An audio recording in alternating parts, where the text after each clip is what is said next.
Manipur Sanaroi Powarida Olympic Concert Satliba Sahi 2021 da Pangthokhiba Tokyo Olympic Game 2020 Phaubuda Manipur Macha Taraga Mapanna Olympic Concert da Saruk Yaba Ngamkhre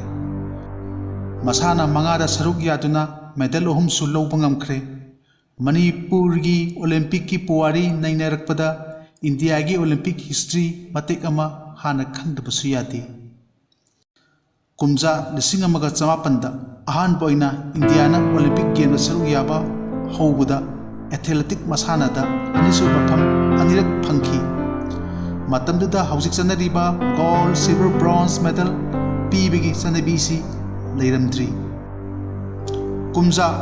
lising amaga chamapanga subna marida pangthokpa Olympic St. Louis lising amaga chamapan mari Olympic Games dagi hauzik pinariba gold silver bronze medal pibi sanibisi hoktoki July gi tang amadagi November gi tang kunumdoi phawba malem gi lebak tarani thoiki sanaroi nupa chatruk ani phumanga nupi taruk punna sanaroi chatruka yankhai mathoina discipline game tara taruki game maudraga mangada hidanaki asumna ngasi phawbuda Indiana masana nipanda haibadi hockey shooting athletic wrestling badminton weightlifting tennis amadi boxing da punna gold tara silver mapan bronze tratuk lauduna medal kuthra mangagi mapu oiri medal kuthra manga asigi manungda medal mangadi Indiana ning tamjingaida haibadi lising amaga chamapan dagina lising machapan kuntha truk phawbuda pangthokiba Olympic Game da lawbani aduga medal kontrana Indiana ningkha tamraba matung lising machapan nifunipan dagi lising aniga kun phawbugi manungda pangthokpa Olympic masana da lawbani Manipurna India gi phiba nungga tillaba matung haibadi lising amaga chamapan ga marfuga mari dagina lising aniga kun phawbuda Manipurna India gi makhata Olympic Game da saruk yarakpada Indiana medal kunmathoi lawba ngamkhre masigi manungda Manipur gi sandaroina medal ohum lawba ngamkhre Manipurna masana mangada sanaroi Olympian trampan puthokpa ngamkhre hockey masana da pangabam nilkomol hockey goalkeeper oina lising amaga chapan marfu mari Olympic da saruk yakhi ani subada khetrimayum thoiba lising amaga chapan marfuga nipan hockey da saruk yakhi khadangbam kothajinna hockey masana da lising aniga train thoi amadi lising aniga traga tarukta anirak Olympic Game da saruk yaba ngamkhre mari subada kanguzam singlan sanana lising aniga tratoki hockey masana da saruk yaba ngamkhre manga subada nupi hockey player oina lising aniga traga tarukta thoksom anodhana saruk yaba ngamkhre taruk subada sanglakpam nilakanta sharmana lising aniga kunda saruk yaba ngamkhre tare subada pukhrabam susilana hockey masana da lising aniga tratuk amadi lising aniga kunda anirak saruk yaba ngamkhre boxing masana da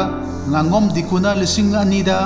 Sobam Suresna lising anida Laisam Devendrona lising aniga taragani thoida MC Mary Komna lising ani train thoi amadi lising ani kunda saruk yaba ngamkhre weightlifting masana da thingbai jam sana masana kg yakhem duida lising ani ga marida nangmairapam kunjarani na kg nifunipan da lising ani ga marida ngangbam Soniana kg nifunipada lising aniga tarani thoida saruk yaba ngamkhre aduga saikhom merabai sanuna kg nifunipada lising aniga tratuk amadi lising aniga kunda saruk yaba ngamkhre judo masana da laurebam bojeshori lising ani khumujam tombi lising aniga nipan limbabam susila lising aniga kunda saruk yaba ngamkhre archery masana da lising aniga nipan lising aniga taraga nithoi lising aniga taraga tarukta laisrem bombolana ahumlak thangna saruk yaba ngamba Manipur gi amata ngairaba sanaroi oiri हौजिक फाउबदा Olympic की पुवारीदा मणिपुरी मचाना medal 3 लौब ngamkhre Manipur की अहान medal boxing मसानादा 2012 MC Mary Kom ना लौब ngamखी अनि सुबदा 2010 पांथोकपा वेट लिफ्टिंग दा साइखोम मीराबाईना सिल्वर मेडल लौब ngamखी अहुम सुबा सनारोइना 2010 पांथोकपा हॉकी मसानादा साइखोम नीलकांतना ब्रोंज मेडल लौब ngamखी 2024 दा पेरिस पांथोकदबा 19 सुबा समर ओलंपिक गेम अमदी 2028 दा लॉस एंजलिस दा पांथोकदबा 19 सुबा समर ओलंपिक गेम दा